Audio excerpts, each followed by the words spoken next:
mga kalakad, ito nga pa lang yung Lakad Buddy Lac Santos at sa araw na ito, sa videong ito ay sasamahan nyo ako. Sasamahan nyo akong makikontest. Opo, makikontest tayo. Aga-aga pa pero kinakabahan na ako. Pero bagong lahat, papalit muna ako. Diretso muna tayo sa school. Kasi gabi pa naman yung contest sa sinalihan natin. Kaya samahan nyo muna ako sa school. Tara, lakad tayo.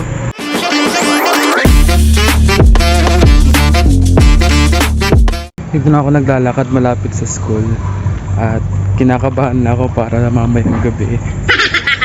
Kasi mamayang gabi pa naman pero kinakabahan ako kasi balita ko magagaling daw yung mga makakalaban ko. Hindi man ako ganun kagalingan kumanta pero ayaw mo na. At least magawa ko yung best ko. Tapos sumakit pa tong braso ko. Nag-donate kasi ako ng dugo kahapon. Diba? Takas ng loob ko mag-donate. Tapos makikontest ngayon. Malapit na tayo sa school guys. Nakikita nyo na ba? Nakikita ko na. Kinakabahan talaga ako. Ano ba yun? Pero okay lang yan. At least magawa natin yung best natin. Hindi man tayo manalo, hindi okay ta. Manalo tayo, di masaya. May panghanda tayo sa Christmas.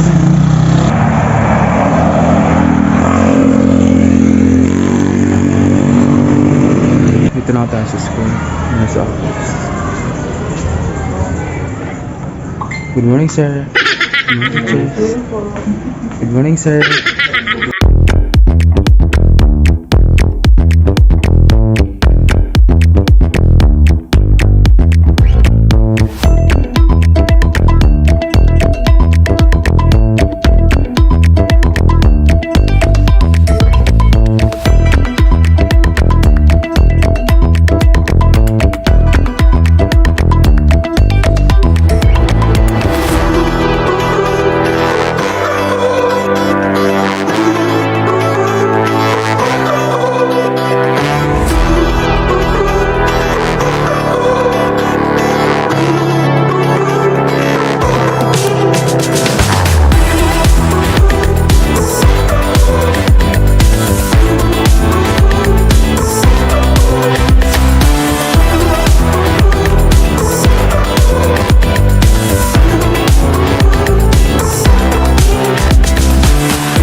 Uwi na ako guys at mag-prepare na tayo para mamayang gabi, pero kinakabahan pa rin ako.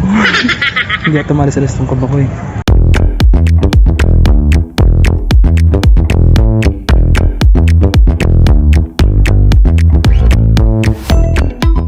Dito na ako sa bahay guys at ang gagawin na lang natin is mag-prepare tayo ng mga gagamitin natin, susuotin at mag-ayos din siguro ng mukha para ready na tayo mamaya. Ang sabi naman is 6 pa ang 6 pa ang start ng competition. So we still have a lot of time para mag-prepare. Para i-prepare ang sarili.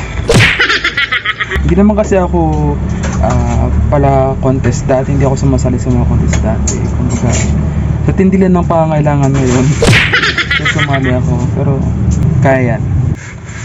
Dumaan na rin pala ako sa plaza kanina. Tapos nakita ko yung preparation. Grabe. Ang ganda ng stage.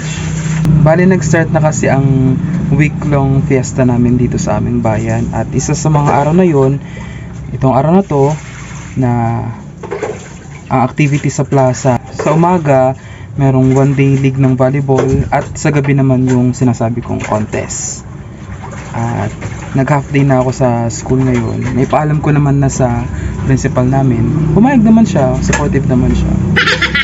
At ayun, yung gagawin natin. Mag-prepare tayo. Balitaan ko kayo mamaya sa preparation natin. Okay? Bye! Time check guys, it's 4:18 at huwag yun ang pansinin yung buko dahil nakatapos ko lang mo dito at nakapag-shave na rin ako. Uy! At 4:18, so mga 5 siguro punta na tayo dun sa plaza at para makapag-shoot pa tayo ng ibang videos. At sabahan niyo akong prepare.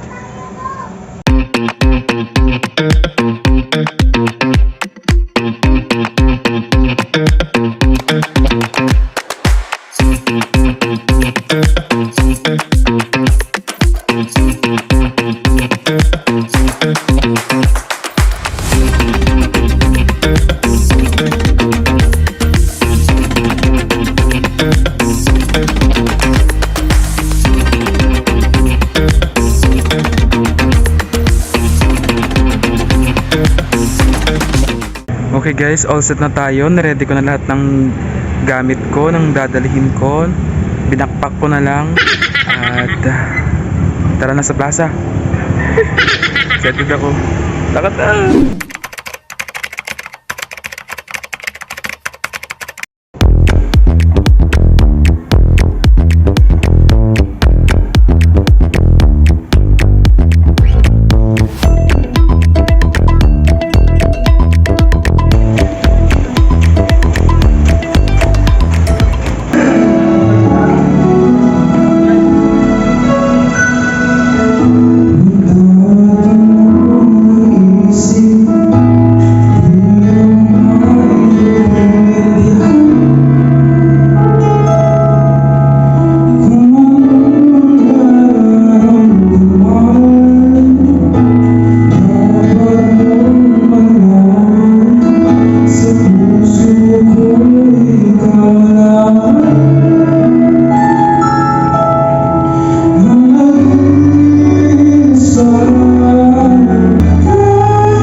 At ayun nga guys, pauwi na tayo. At ang result sa naganap na singing contest ay hindi man tayo pinalad, pero at least nagawa natin nating best. At bawi tayo next life. Hindi, bawi tayo sa susunod na pagkakataon na bibigyan pa tayo. Thankful din ako kasi na-experience ko tong ganitong experience. Hindi lahat ng tao na bibigyan ng itong experience, kaya tinashare ko to at nagpapasalamat ako guys. Kahit kabado ako, okay lang, at least naipakita ko yung talent na meron ako, na hindi man ako kagalingan, hindi man ako kaganon kabihasa, andun pa rin yung pagmamalaki na sinasabi natin. Hello guys, nandito na nga ako sa bahay at hindi man po tayo pinalad na manalo sa singing contest sa sinalihan natin. At least ginawa po natin ang best natin at masaya po ako sa experience na to. At hanggang doon na lamang po. Maraming salamat po sa inyong pagsubaybay sa panonood sa aking mga videos. Huwag kalimutang mag-subscribe, hit the like button, follow at i-share nyo na rin. And share nyo na rin. At hanggang doon lamang po. Maraming salamat. At see you on our next video. Ciao!